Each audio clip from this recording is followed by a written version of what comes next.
Well, how about that for a January mid-30? We're not going to hold him too long. He's a little bit lively, this one. So we're going to do our picks, a little bit of footage, and get him back. Then we're going to sit in that lovely log cabin behind you, and I'm going to go through all my tips and tactics to trick a few of these in the winter months on various venues. So without further ado, let's slot him back, get in there, and make a nice cup of tea, because my hands are freezing. Winter carp fishing. Right. My biggest, should I say, winter carp was I'd done a couple of years, and I'm mainly in the winters because I didn't really fancy it in the summer. It was a bit busy on Wraysbury number 1. And one January, absolutely Baltic trip on 2 nights for, I think it was 5 fish, but the biggest being the one that everyone wanted. Now listen, it isn't probably the prettiest fish in the world, but I wanted it. It's 54 pounds. Now for a January carp, that ain't too bad, is it? I love fishing the winters, more so than the summer. It's not sweaty, you haven't got mosquitoes running around you. Red ants, we won't even talk about red ants. So Wraysbury was good to me. Now on Wraysbury, I'll just touch on that a little bit before I move on to this winter. For me, the key on Wraysbury was as much bait as I could put in. It's fairly deep water. Where I was fishing, most pegs were 16 to 18 foot deep, and I would load it up. I would knock a bucket up the night before with hemp, sweet corn and 10mm boilies. That bucket, which is so big, would go straight in wherever I decided to fish. Now there was four main pegs on Wraysbury that I wanted to fish. If I got in one of them, I'd load it up. If I didn't get in one of them, I'd set up where I didn't want to be, but keep my eye out, see if I can move. But yeah, that was good. So as much food as I could get in that winter, which goes against a lot of people's line of thought really in the winter. They're talking about single hook baits, little bags, which I agree with, but that's venue related. Some of the, Wraysbury's got a lot of fish, a lot of big fish as well, accumulated in the great big one that I caught that day. So anyway, moving on. I've done a lot of winters. Obviously, as I've said, I prefer the winter. I mean, even going right back to Harefield, this was flipped on its head because Harefield, this was early 90s, like a million years ago. That was little yellow, little orange, little red pop-ups, lugged out to the centre zone in a 60-acre gravel pit where they lived in the winter. They was out there, 130 yards. You know, this long-range fishing hasn't just been invented. We were on it then. All I would say now, for long-range fishing, the equipment's a lot more far advanced. But so Harefield flipped that loads of bait on its head. It was single hook baits. But again, I've done all right, loved it. A lot of man hours, a lot of bivvy hours, brolly hours even in them days, for very little, but I did catch some of the one. There was a fish called Humpy, 33 pound, big fish in the early 90s, is now, but everyone wanted it.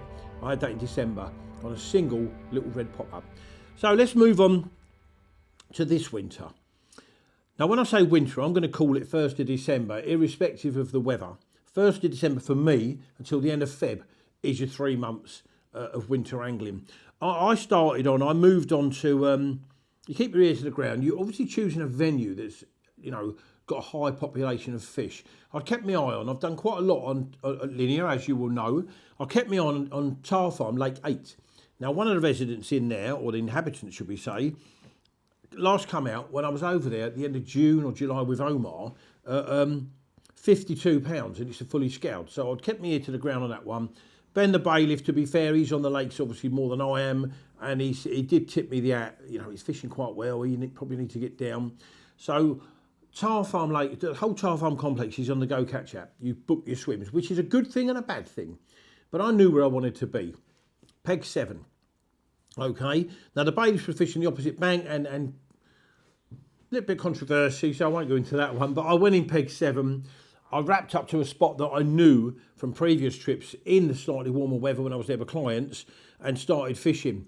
That first trip for me was loads of 10mm ice cream and sweet corn, to be fair, loads of it, and crumbing it up on the bank with a bait mate.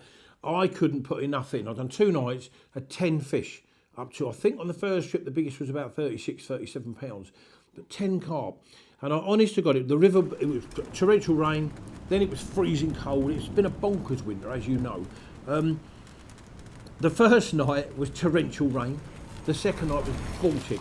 But the torrential rain, there's a river either side of this complex, and it brings the water level up. So where I started in Peg 7, you drop down when you get a bite into the main gravel area. It was about that much water. By the morning, we had that much water, so it was welly boot time. which obviously led to loads of mud up and down the path to get to the rods, to spotting, to hitting fish. Anyway, I went home from that trip. Everything had to be steam cleaned almost. It was completely, and then drying it out. You know, all the mud had frozen on in the morning. I took the vapor skin off the top of my brolly, my bivvy system, and it stood up on its own like an upside down wok. So the next trip, I'd got it all cleaned up. Next trip was a week away, and that was going to be my final trip because I was moving on to the Manor. So my next trip, got there again. Same spot, same wraps, why not? I had a good result. I'd done 3 nights on this one because I knew it was going to be my last trip. Again, the water was coming up, it was freezing cold, then torrential rain, but I was covered in mud, absolutely loving it. Put out about 10 tins of sweet corn and 5 key of 10 mils and crumb. 10 minutes later, I had a 41.5 mirror. Again, the picture's there, which is unbelievable after putting so much bait in. But I'm guessing they were in that area. Now, you know, and like with Wraysbury, if you get in them hot spots when there's a big bulk of fish held up, you're going to catch them. I think, you know, fish it right. I was fishing little 10 mil pop-ups, excuse me, ice cream pop-ups, between 15s or 14s we do, and the 10s, and just alternating between, and a bit of plastic corn. I was initially worried about the crayfish, but I didn't have any problem whatsoever with them. But the crays also mean the fish are growing big, because they're munching them as well. So my second trip, I've done 3 nights. First fish was, like I say, 41 pound. It went steady from there, right up to the last one. I had 12 fish, 12 takes, 12 fish. Just phenomenal winter fishing, really. And now I'm going to jump back. This was before the Tar Farm. Whoa. Before the Tar Farm trip, I had one trip on the Manor, which sort of set me up to find where they were going to be for the winter. And I hadn't fished the Manor for a few years. I dropped in what used to be is one of the favourite winter areas on the Manor. Again, I put out a load of 10s. This is my standard approach when I'm fishing with a lot of bait. Crumb, 10 mil ice cream boilies and sweet corn. Out it went, quite a lot of it. Now that first evening, this was very, very cold, as you'll see from the picture of the bigger night the next day. The first evening I saw one fish show, a great big orange looking fish, right on top of the baited area. Just about 4 or 5 in the morning, that one went off, and I'm pretty sure it was the one I caught. It was 42 pound, which, I'm going to drop in here, a bit of ego, was my 50th UK 40 pounder, to be fair. I'm pretty sure with the colour on that fish, it was the one I'd seen the evening before. So he was out there with his mates mopping it up, but he was the only one to make a mistake. Went through the same baiting up situations the day before, using loads and loads of bait out on the area. That evening, had a 20 pound common just after dark. Didn't get it out, to be fair. I just popped the hook and put him back. It sounds a bit big-headed, but I want to get the rod back out, and it was bitterly, bitterly cold. Midnight, had another 20 pound common. I've got 3 rods, literally, like that, on the spot. So another 20 pound common. 5 in the morning. I'm always awake 5. I'll get up at home for the dogs. 5 in the morning, the middle one's away again. That is a mirror, about 24 pound. Now, I know it's light in about an hour and a half. So I left him sitting in the net and put another net over the top of it. Now, literally, as it's just getting light, I got my second cup of tea. I was down to 1 rod by now because that 24 pounder had wiped out the left rod. So I'm down to the right rod now, and that flew off. Now, this was different gravy. Even at range, it flat rodded me. So I know I've got a bit of a beast on the end. By the time I've got him in, Kelvin in the next swim, one of my friends was with me, walked up. It rolled massive, massive linear, and it's so nice when it's so cold. These fish, the colours on these fish, 46 pound anyway. Again, you've got the pictures. So that's a situation of fishing loads of bait when you know you're in an area where the fish are holding. There's a different, if I jump back to the winter, probably 10 years ago, I'd done the winter on the Manor, nothing, they weren't held up, they were scattered all over the place, and again, it was really, really cold. I had, throughout my winter campaign, should we call it, I had a fish called Spike, which was 46 pound. It's actually about 15 years ago, actually. But 46 pound Spike, this was all on singles. And at the time I was using, this is quite unbelievable for winter fishing, 20 mil fish meal boilies soaked in oil and cast them literally as far as I could get them into that centre zone on the Manor. One of my mates was next door to me. He caught, let's just say I had 10 or 12 fish in that winter campaign. He had 1 on yellow pop-ups, and I had all these on 20 mil soaked in oil, salmon oil, hemp oil, whatever it was at the time. bottom baits, fish meals. Now, the great thing with that was, when it was a little bit breezy, and I did notice this because I never stopped watching, just prior to getting a bite, you would see a bleed from the boilie, boom, as if something's moved near it. And set, you know, these have been soaked in oil for months. You'd get a little bleed. After I'd caught 3 or 4, you're noticing this, and it's like, right, get ready. And it's a standing joking in, get ready. If I was watching, bite now, bang. So that's 2 examples or more of, yes, it's been linear fisheries and Wraysbury, of lots and lots of bait and not lots of bait. Now, this for me, this winter, has been absolutely priceless. It smells divine. They like it. I want to keep them grabbing about with small stuff. This as well, sweet corn. You know, without these two in my armoury, winter fishing for me would be futile. But I'm going to tell you now, I've got a tool here. Winter brings another thing. 1 million tufted ducks. I'm not going to shine this at the camera because it will blind you, but you can see the severity of that.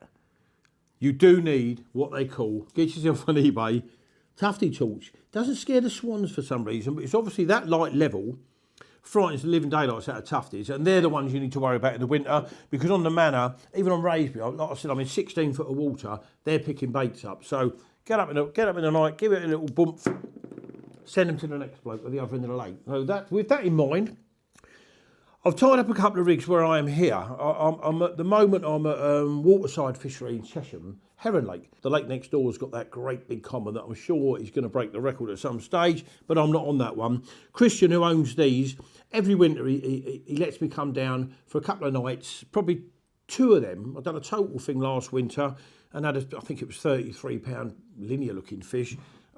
Today I've had a 34 pounder, big dumpy thing, just shows you the difference in the stock in the lake. The lake I'm on is a perfect winter venue. As you can see, we've got use of the lodge, but it's perfect in the respect that it allows me to use something else I like to use in the winter at times, which is maggots. I do use them on linear, but you're not allowed to put them out. You fish bags, but that's a different story. So on here is either a small ice cream pop-ups. So I've got 3 rods on the far margin, one area which done the fish, ironically enough. The maggot's done a bite, but I lost that. It fell off after a couple of seconds.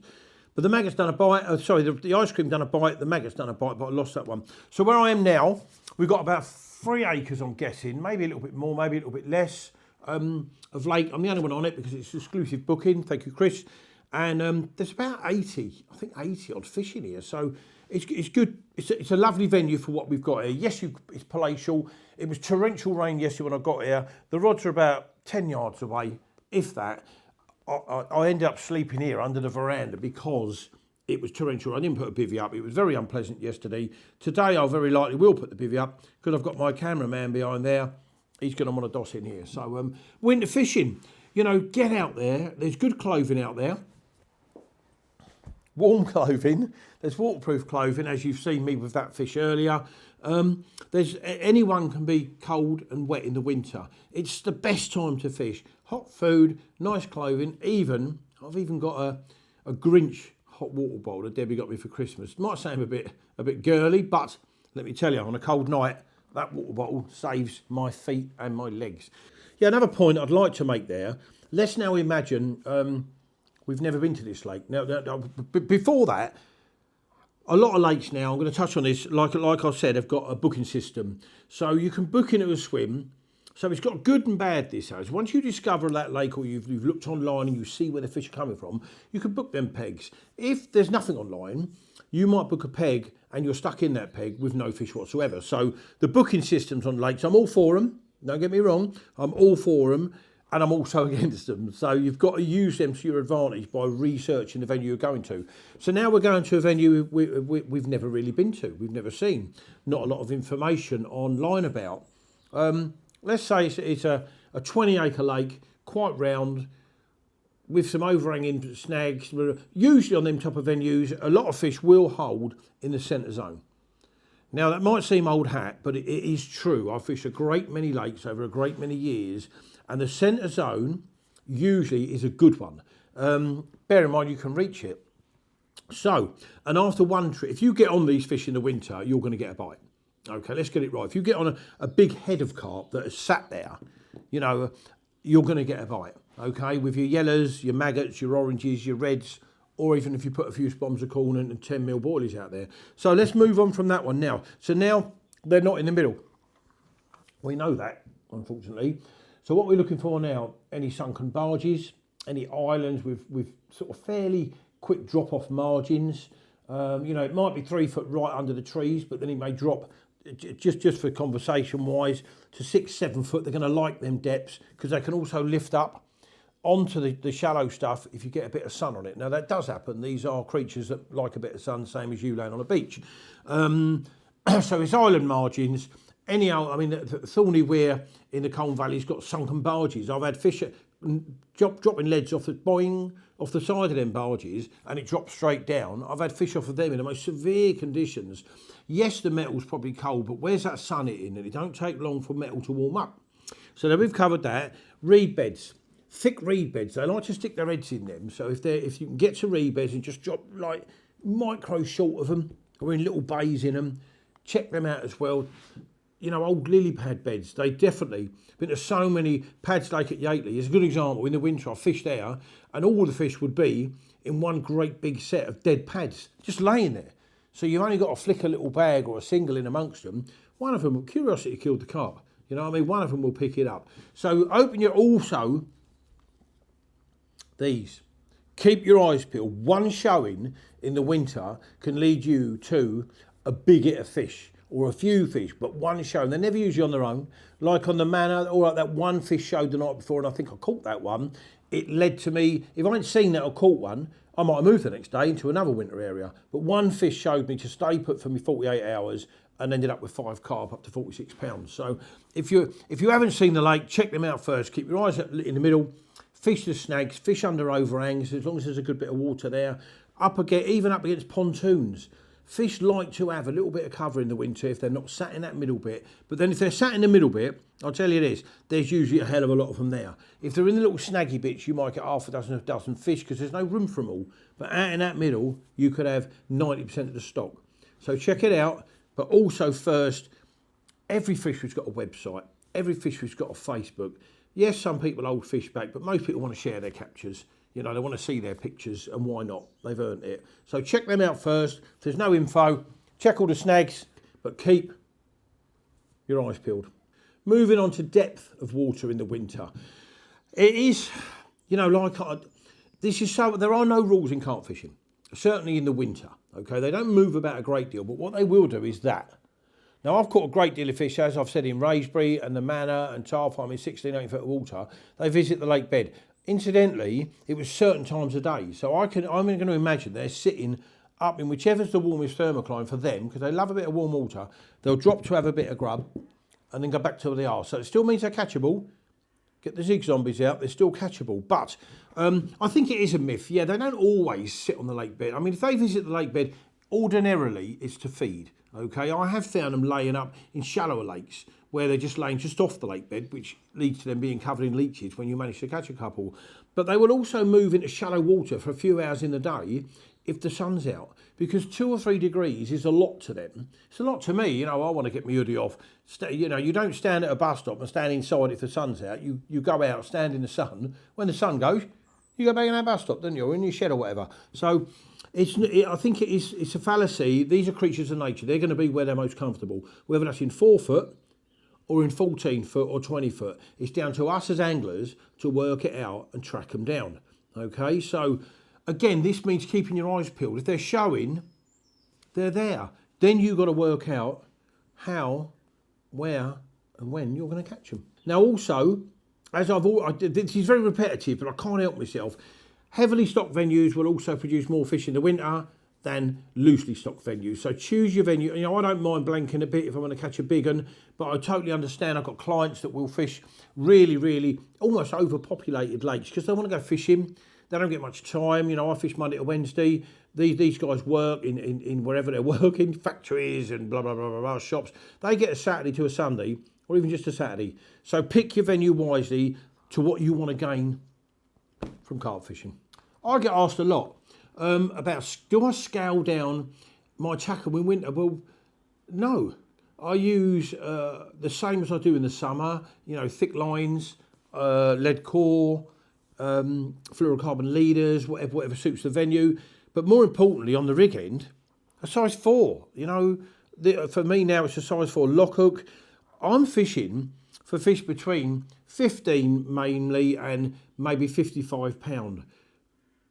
You know, I've got friends that will drop to a size 10 hook and stuff like that. It doesn't work for me. I do all right in the winter. It's my favourite time, as I've said. So I don't scale down at all. Big heavy bomb, size 4 lock hook, which is needle sharp. Concentrate more on getting the bite and finding the fish than scaling your gear down. You don't want to go down to a 6 pound hook link and a size 10 hook. Fishing to snags, hook that fish you've been waiting for all year. Big fish, line parts. Hook pops out. There's 1,000 different scenarios that you're going to lose that fish in. I want strong gear, a nice big hook, and I want that fish to get in my landing net. So no, the question I never really get asked, but I've told a fib about that, is that I don't scale down. Don't see the point. We're fishing for big uns. Whoa, we're fishing for big fish here, so no. You can hear that? Liners. Might get another one soon. Who knows? So as far as not scaling down, I'll talk to you about the actual terminal rig, the rig end of it. I did mention on the Manor years ago, I was using 20mm boilies, slinging them out in the middle, catching fish on oily baits. The last few years, really it's been, I know it's boring, and I'm going to show you it look boring. Ronnie's, size 4 lock on a Ronnie, it just serves me well wherever I go. So what I would say with that is, use what you're most confident in. I like the fact the Ronnie sits an inch or so off the lake bed. It's not sinking in. You know, bear in mind we've got leaves everywhere now and debris all over the lake bed that's fell off the trees. I want it sitting just above all that so it's visible. If I'm using a yellow pop-up, I want them to see it's a yellow pop-up. Curiosity, you know, like I said earlier, curiosity killed the carp. They're very curious creatures. And the thing with them is, they're also obviously creatures of nature.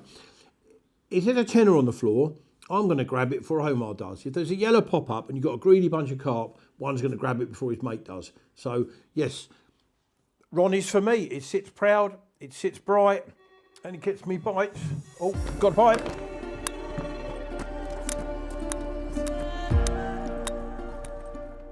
So as you just heard, the right-hand rod was, when you just love the term and hate it, melted off. It took off at a rate of knots. This is a maggot rig, to be fair. Like I said earlier, the other fish was on the little yellow pop-up. This is on a maggot rig. On a Ronnie! Because they work. Come on. He's holding his ground, this one. There's a lot, this lovely little lake. There's a lot of 30-pound fish in here. It's a crazy little place. This is off the far margin again, with about half a pint of red maggots in the boat. And my usual 20 red maggots on the rig. Look how gentle I'm taking it. You just love carp fishing. It's amazing. We guessed, I mean, the amount of liners I've been getting. Bear in mind, this is the first bleed this rod has done in 24 hours. The amount of liners I've been getting on the other two, where I had that fish earlier, has been incredible. But they're obviously along that far margin today, and I've had a few out of here over the years, and they're all like this. They just do not give up. But, you know, the reason I would say that is the margins are very, very shallow. You know, when you're trying to stretch your eyes, see, just to get a glimpse, which I haven't had yet. Just a glimpse. Definitely a carp, and it'll be a tail. Oh yeah, one of the little tiny one. But still count. I bet he's covered in lovely scales though. Isn't it right? All the little ones are very pretty. But at this time of year, I tell you, all count. Go it? Yeah, there you go. Got that in there. One for the maggot rod. Come on. What a lovely looking carp. Look at that. It's exceptionally pretty. That is beautiful. Typical heron fish. Lovely, lovely scaly. Well, let me tell you, if that doesn't I'll put these on actually. If that doesn't prove a point, nothing will. That's what's out there now in the lip. of a really lovely, beautiful, actually amazing looking carp.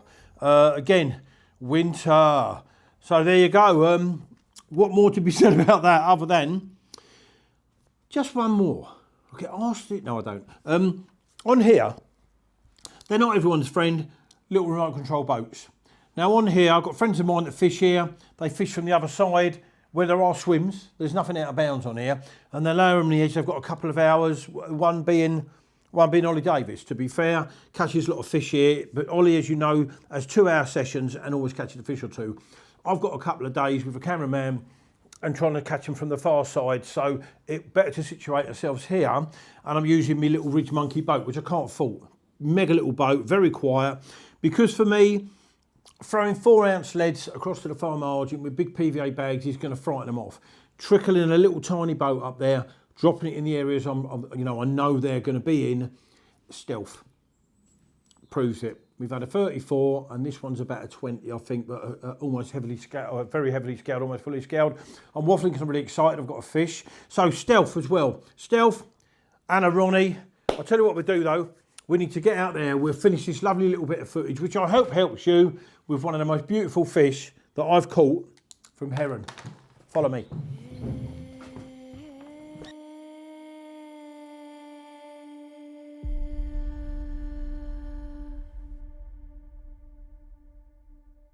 Now, after that chat, hold up, about cold water carping and how good my little Ronnie is, they're not going to come much prettier than that. Listen, we had a big one earlier, but just look at that. Absolutely amazing. Mid, maybe best upper double, but mid double-ish, doesn't matter. Look at that, beautiful. Time you went back though, we get that rod back in play because your little mates are moving up and down that far margin loads today. So let's put her back. That finishes our little cold water film. Thank you very much. And I hope what we talked about can help you put a few of these in the back of your net. Cheers now.